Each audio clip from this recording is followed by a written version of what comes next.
네, 안녕하십니까. 자, 오늘 또 저희가 귀한 손님을 모셨습니다.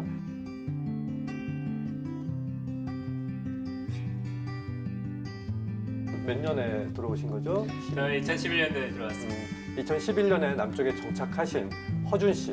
현재는 서울대 정치외교학과에 예. 재학 중인 몇 년? 지금 4학년입니다. 4학년인 예. 유튜버. 저희보다 인기가 많습니다.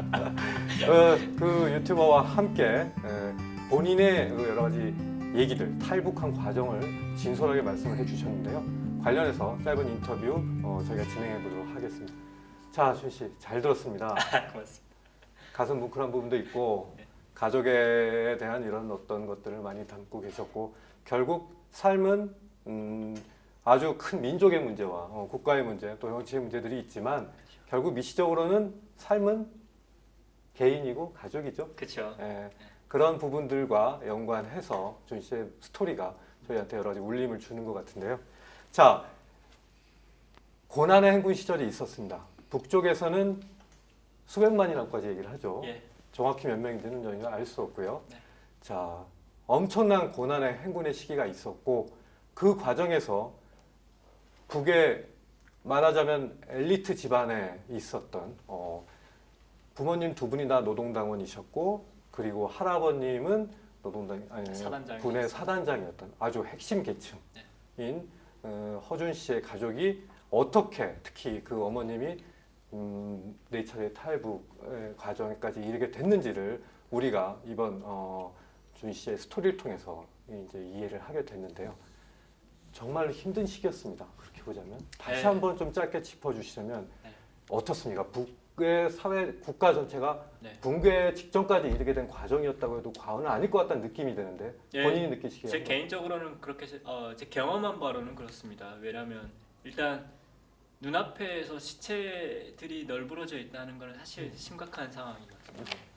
그게 더군다나 청진이라는 대도시에서 사실 그게 너무나 흔히 볼 수 있는 시체들, 또 너무나 그 사람들의 그 얼굴색이 당장 내일 죽어도 이상하지 않으리만큼 사실 그런 형색을 하고 있었고, 또 국가적으로도 볼 때도 사실 지금 제가 여기 와서 사실 북한에 대해서도 많이 공부합니다. 왜냐하면 저희가 탈북자들이 북한의 어떤 한 지역에서 경험한 거는 사실 일부분이잖아요. 일부죠. 네, 일부죠. 그래서 어떤 전체를 대변한다고 할 수 없지만 제가 여기서 어떤 많은 전문가분들이 얘기를 하시는 거 보고 제가 들은 바로는 정말 심각한 상황이었던 것만은 틀림이 없다. 그래서 정말 뭐랄까요?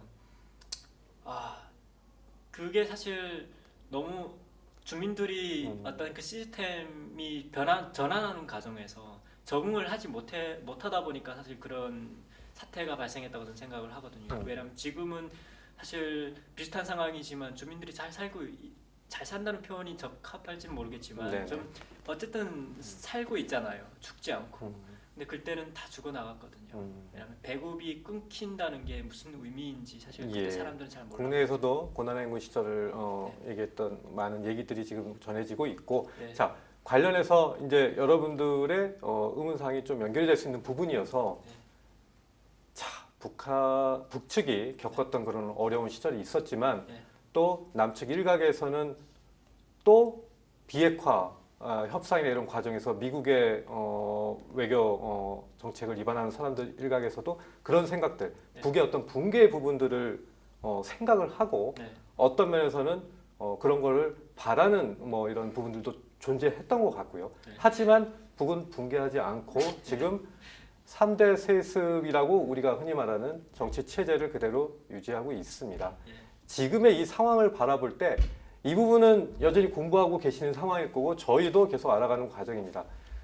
자, 현재의 북의 상황은 그때처럼 열악한 상황은 아닌 거죠? 어떻습니까? 제가 보기에는 아마 몇 배는 더 나아진 상황이라고 저는 생각을 합니다. 권력적인 측면에서는 정치 외교하기다 보니까 권력의 관심이 많거든요. 권력도 사실 더 탄탄하다고 저는 생각을 합니다. 물론 그 과정은 어떤 좀 잘못된 부분이 있지만 결국 내가 독재자라면 사실 비슷하게 했을 것 같다는 생각이 저는 들고 있습니다. 이게 독재자를 찬양하고 이런 게 아니라 이게 합리적으로 생각을 할 때 사실 그렇다는 거죠. 그 그래서- 국가를 유지하기 위해서 그쵸. 당연히 예, 그렇게 함정을 당연히 선택할 그렇게- 수밖에 없는 예. 그런 부분이다.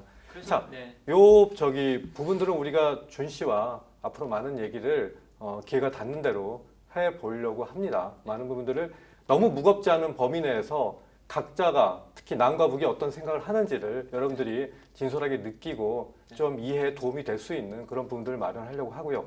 저는 준 씨의 스토리를 들으면서 든 생각이 제 개인적인 표현을 하자면 정말 당당한 장마당 세대의 그렇죠. 새로운 신세대의 네. 북한의 젊은 청년이라 네. 저는 말씀을 드리고 싶습니다. 고맙습니다. 자, 이쪽에 오셔서 이제 유튜브 활동을 하시면서 자, 인사동하고 또 어디죠? 나 인사동, 명동, 그리고 신천 유플렉스와 뭐 이렇게 음. 세 군데에서 좀 했었는데 want you to show me how to get to know someone like you, someone like you. I want you to know me, 'cause I know then you'll see we could be true, we could be true. I want you to see what I see in us, something so real. 프리허그라고 하는 게 나는 북쪽에서 왔습니다. 어떤 메시지를 두고 프리허그를 그때 운동 맨 처음에 제가 한 거는 일단 우리나라 사람들이 탈북자들을 TV에서만 보잖아요. 그래서 좀 오프라인상에서도 좀 흔치 않게 좀 봤으면 좋겠다. 좀 보여주고 싶다. 더 이상 우리가 어떤 감춰져야 되는 존재가 아니라 너희들과 바로 그냥 같이 우리가 살고 있고 바로 너희들 옆에 그냥 누군가 탈북자일 수도 있다. 그래서 더 이상 이상한 일이 아니고 그래서 좀 탈북자라는 말이 더 이상 좀 스페셜하게 좀 들리지 않는 날이 좀 왔으면 좋겠다 이런 생각이 좀 있어서 네, 좋은 메시지인데 네.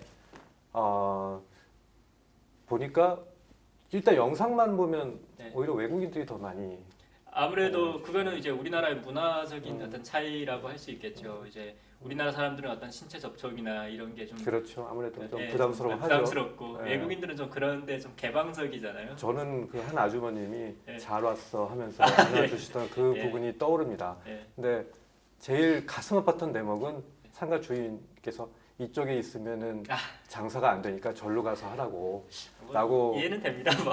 말씀하는 부분들 아무런 이해되죠. 예. 이해되지만 제가 좀 가슴이 아팠던 전 대목입니다.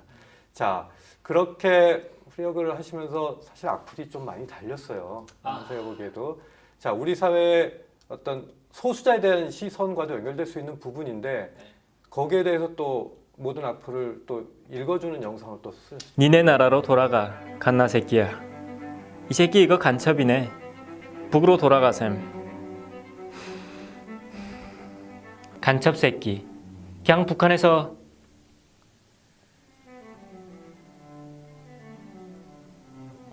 니네 애미랑 굶어 뒤지지 그랬냐. 크크. 좀 그거는 조금 더 신중하셨어야 되는 거 아닌가요? 저는 개인적으로 좀 그런 생각이 들어요. 근데 감정적으로 좀 네, 저는 사실 많은 고민을 했습니다. 그거를 이거를 어떻게 대처해야 될까? 이걸 무시해야 되나? 좀 이런 생각도 했었는데 결국에는 내가 이 사람들의 어떤 글조차도 내가 읽고 있다. 그래서 좀 스스로 좀 창피함을 좀 사실 느끼게 좀 해주려고 그런 부분도 좀 없지 않아 있습니다. 복수심 같은 경우가 이게 그냥 너희들이 하는 말을 좀 직접 들어봐라. 악플을 다는 사람들 물론 대다수의 한국 사람들은 정말 좋은 글들을 많이 남겨주십니다. 사실 일부인 거죠. 네.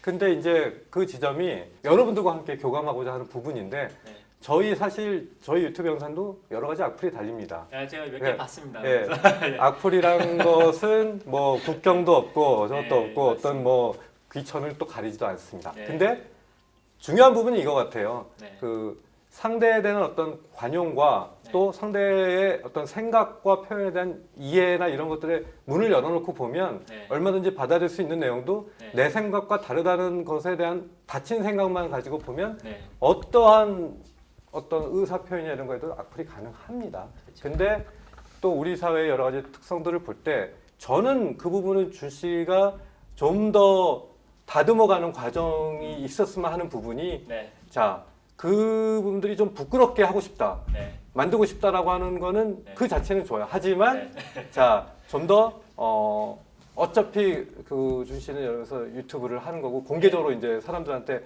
본인의 생각을 알리고 또 사회적으로 아주 제가 봤을 때는 그 신선하고 사람들이 몰랐던 부분들을 생각하게 만드는 그런 좋은 방송이거든요. 맞습니다. 그렇기 때문에 더 그 부분에선 영어로 그러죠. 로우키. 좀 더 로우키를 유지하는 게 좋겠다라고 하는 저 개인적인 조언을 여기서 공개적으로 드립니다. 다음부터 그러면 제가 좀 더 좀 예. 유술하게 좀 대처를 하겠습니다. 그렇죠. 그 부분 많이 기대. 왜냐하면 그런 것들이 에스컬레이트 되다 보면 감정적으로 대응이 서로 맞습니다. 되잖아요. 예. 예.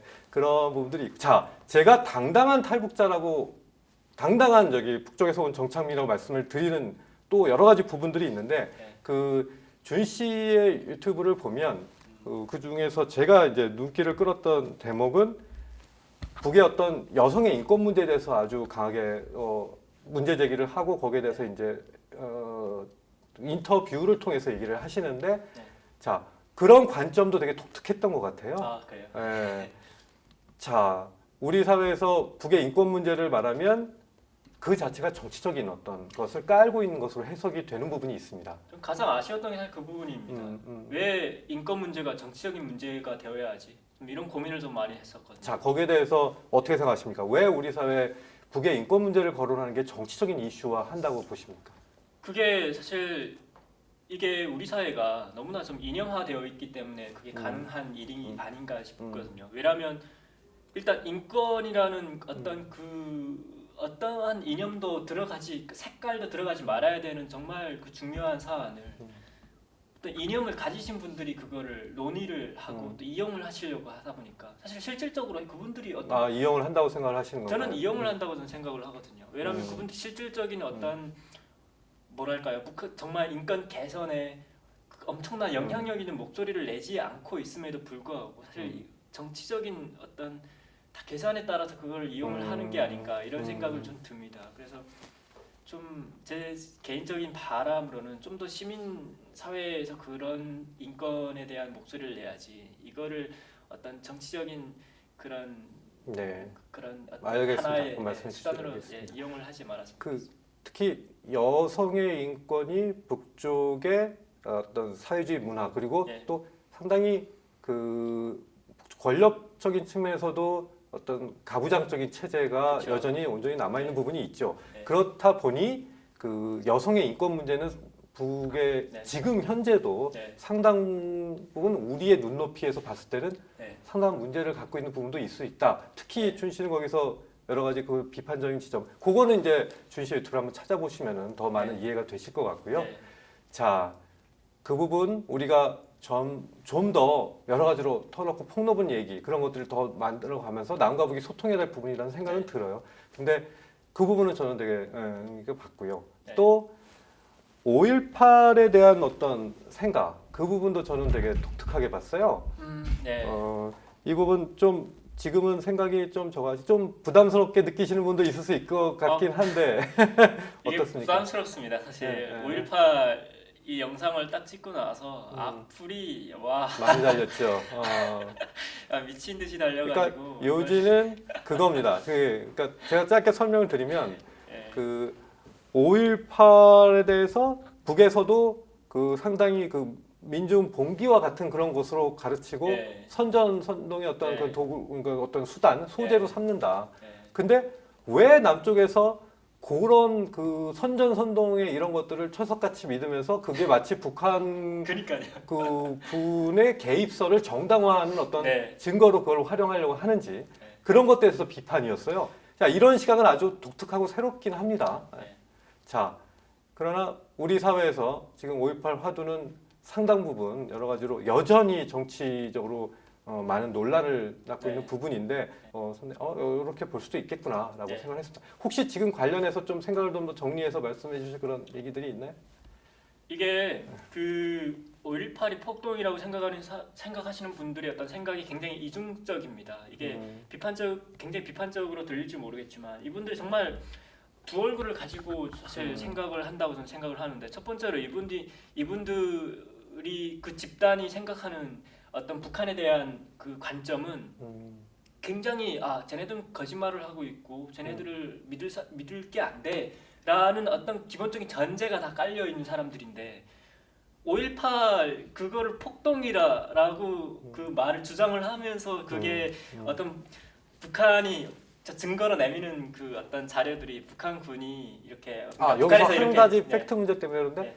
북한에서는 실제로 북한이 개입을 했다라고 말을 하나요? 아니요. 아니죠. 아니죠. 그렇죠? 그냥, 네, 그건 그냥 아닌 북한에서 거죠. 중요한 어떤 정치적인 음. 그런 걸로 사실 다루는 거죠. 음, 사실 음. 하지만 알잖아요. 그분들이 이게 얘기하는 게 사실 100%는 팩트는 아니다.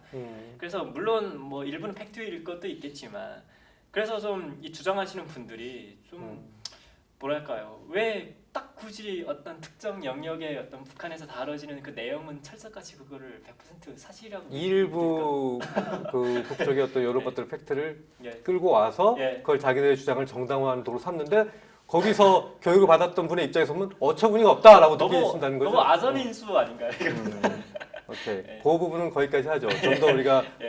좀 소재들이 있으면은 더 네. 얘기를 나눌 수 있을 것 같고. 네. 자, 여러분들 어떻게 보셨습니까? 저 같은 경우는 사회 출발을 하면서 동료 중에 이제 북한에서 오신 분이 있었고 여러 가지 문화적 그분이 이제 이쪽 남쪽으로 정착하게 된 그런 과정들을 보면서 또 친구가 아주 강하고 생활력도 뛰어나고 뭐 자기 주장이나 이렇게 삶을 영위하는 방식에서 저는 그 친구지만 많은 걸 배웁니다. 네. 그리고 준 씨가 말씀하시는 여러 가지 고난이나 힘든 점들이 있지만 나는 탈북을 2번이나 해봤고 그 어려운 고초도 겪었는데 사실 뭐가 못 견딜 게 뭐가 있겠냐라고 하는 그런 생각으로 또 이제 헤쳐나가신다는 말씀을 했는데 우리 사회에 또 좀 전에도 저희가 잠깐 얘기를 나눴지만 그들에 대한 어떤 소수자에 대한 그리고 이제 그 북한 이탈 주민을 바라보는 시선이 반드시 우호적이만은 않습니다. 네.